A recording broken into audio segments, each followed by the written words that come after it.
Hey guys, it's your boy JT and I'm coming at you with the weekly European football roundup. There are so many games coming thick and fast. It is the quarter-final of the Champions League, the quarter-final of the Europa League. It is all kicking off right now. This is it, the business end of the season, the most exciting part of the season. Strap in and make sure you're ready for the ride because this one is about to get hectic. It's about to go 0 to 60 in 2.3 seconds flat and we have a lot to talk about. As always, if you do end up enjoying the video, then a like would always be appreciated. But let's not waste any more of your time. Let's get straight into the first game of the weekend.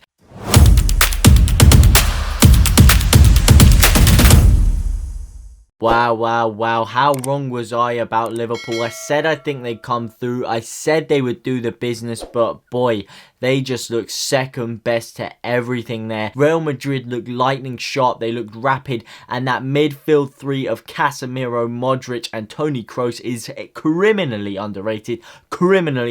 And especially Toni Kroos. What a game he played. What a ball he played in. I think it was for Vinicius Junior's goal. Beautiful ball. Defense splitting through ball about 30-40 yards. Straight onto his shoulder. And the control. The poise from Vinicius Junior. I think he's only scored 4 goals this season. And the way he controls it with his left shoulder, boom, flicks it perfectly into the space so he can run onto it with his right foot and smashes it first time into the bottom corner. Vinicius Junior had an absolute rocket of a game, an absolute treat. And look, what did I say to your last video? Although I said I thought Liverpool could win, I said Real Madrid, when Vinicius Junior and Benzema are on form, they can tear anyone up on their day, and that's exactly what happened. Benzema's link-up play was immense yet again, as it always is, and Vinicius Junior was just running off and really exploiting their defense of Nat Phillips. I told you Nat Phillips wasn't very good,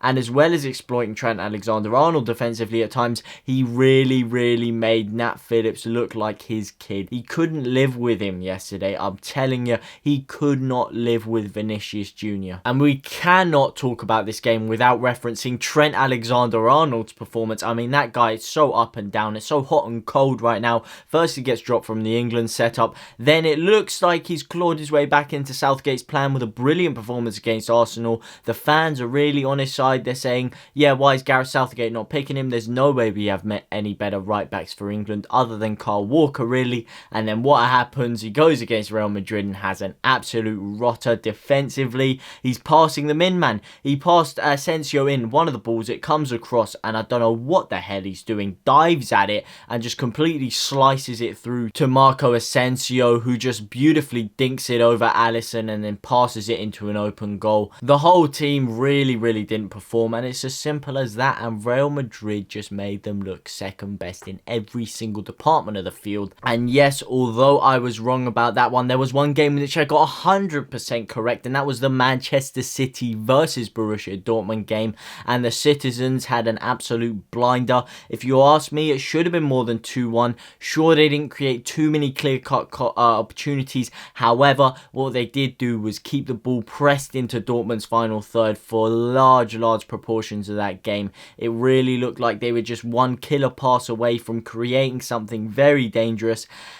And you know, fair enough, you could say Dortmund feel robbed because that Jude Bellingham goal, I don't know how that was disallowed. It was unbelievable. I look over to the right-hand side of the screen. I see Asensio score, and I'm distracted with that. Next thing I know, I see a goal's disallowed. I look over to my left monitor, see the Dortmund game going on, and I'm like, what's he done here? Has he hacked someone down? I thought at first he'd just completely scythed through Ederson. No, I see the replay. He goes and gets the ball completely cleanly. Ederson goes and smashes his leg. I don't know how that ends up being a disallowed goal. So you could say Dortmund should feel robbed there. However, I think they were lucky to even still be in the game that late on. I mean, that's credit to them. Their defensive play was good. They were a hard, resolute structure that City really struggled to break down at times.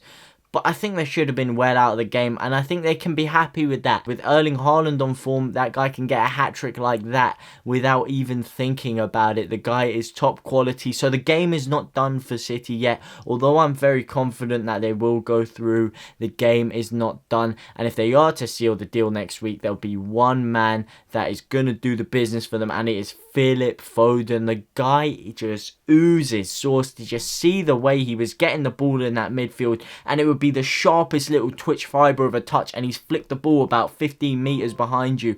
Honestly, the guy makes no sense. It beggars belief the things he can do with a football. He is honestly a generational player. You hear the broad generational talent being branded out all the time, but if there's one player in that Man City team that is going to become maybe a future Ballon d'Or winner and someone that can really competes with the Mbappes and the Haalands and the Rafinhas of the world, then it is Felipe Foden. The guy just oozes quality. Moving swiftly on from one game which I predicted correctly onto another, we're going to be talking about that PSG versus Bayern Munich fixture. A very mouth-watering fixture to say the least, but one in which the Perusians finished on top with a resounding 3-2 victory with 2 beauty goals from Mbappe. Well, actually thinking about it, there was one beauty goal and one in which I don't know what the hell Manuel Neuer was doing, passing it through his own legs by all accounts.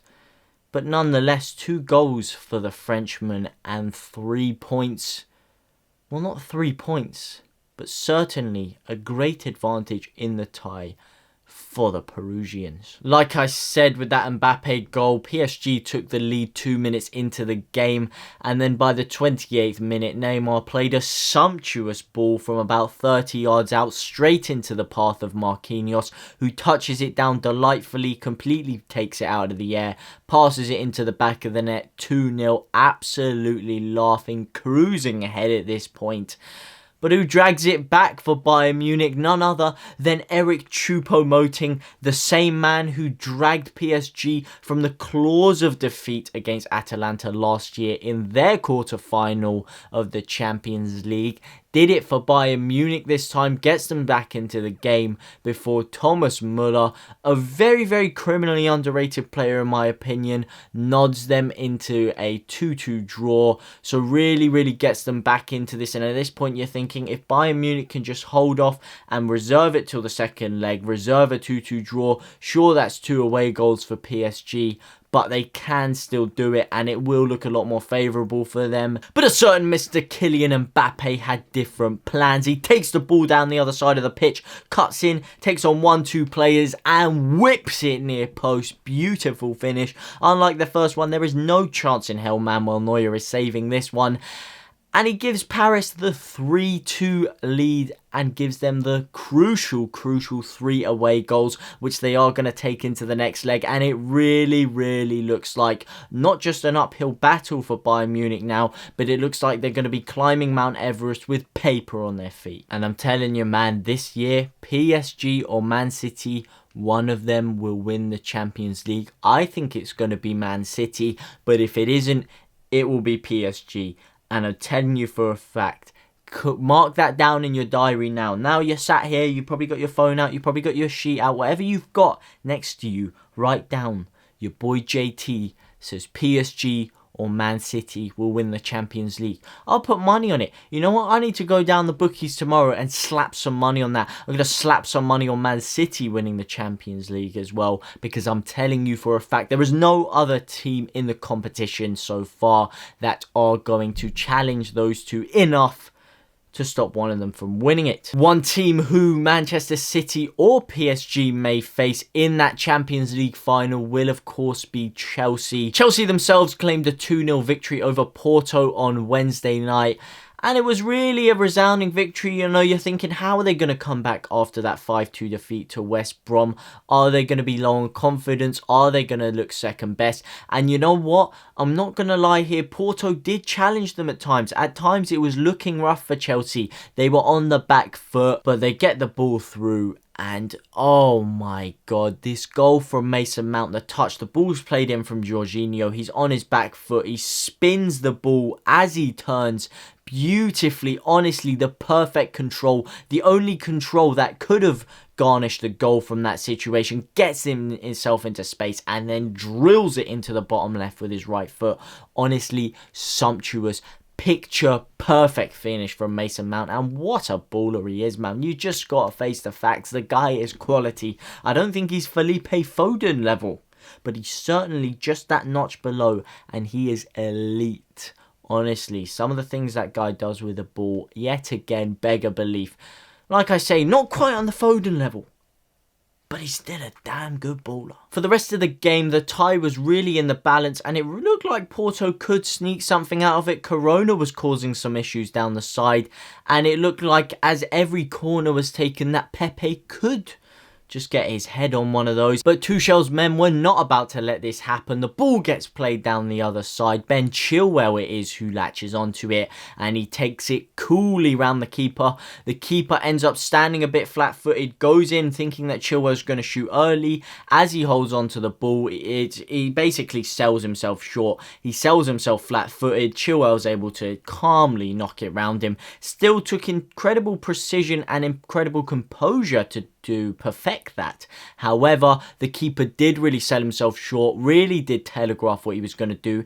Nonetheless, it was a great finish by Ben Chilwell, slotting it into the open goal and really making it look like Chelsea have secured themselves that semi-final spot, because I do not see Porto coming back, although they caused them problems yesterday, and although Chelsea did look a bit lackluster at times and have looked a bit uncreative, shall we say, under Thomas Tuchel, I still think that they do have just enough to get through against Porto. And once they're in the semi-final, it's anybody's game. It's knockout football. It is the dying embers of the Champions League, and Chelsea could just get themselves into that Champions League final, in which they'll take a hiding from the blue side of Manchester. Aside from the Champions League ties, there were a couple of Europa League fixtures that happened tonight, with that competition of course also being in the quarter-final stages, and there are two English sides still competing to win that prestigious trophy, which are Man United and Arsenal. I'm going to start with Man United, who secured themselves a 2-0 victory in the end, with Marcus Rashford opening the scoring in the 31st minute before the game was capped off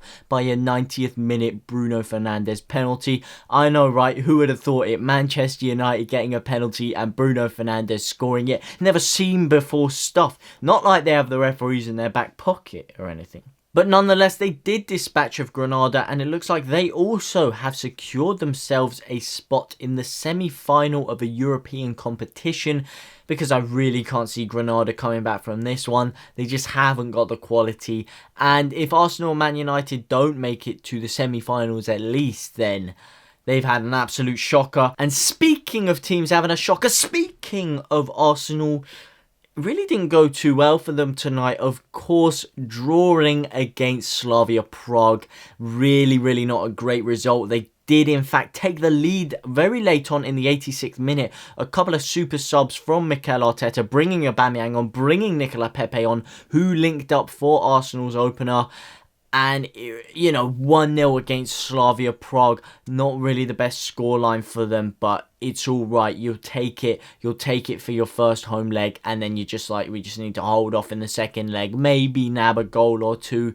But no, of course, they can't hold off. 92nd minute, Slavia Prague equalise. And a 1-1 draw to Slavia Prague.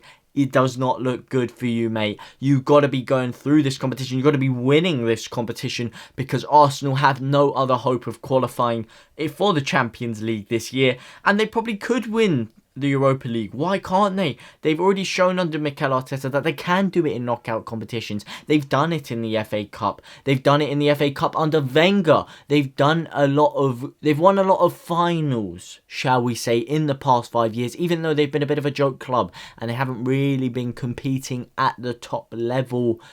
They've still won finals, they've still won trophies, and they still can win this trophy, get Baku out of their mind, and finally get their hands on that Champions League qualification, which they have been after ever since they lost Arsene Wenger. The other two games of the evening, of course, saw Roma beating Ajax 2-1, whilst Dynamo Zagreb suffered a 1-0 home defeat to Villarreal. I think for me, there will definitely be an English team in the final of that tournament. I think for me, there definitely will be an English team in the final of the Champions League as well. I'm thinking it's going to be City. It could just be Chelsea, or it could be both. We could get again a back-to-back all-English final in both the Champions League and Europa League. That is still on the cards, do not get me wrong. And if I had to tell you now who is going to win both competitions, I'm going to go with Manchester City for the Champions League, like I said.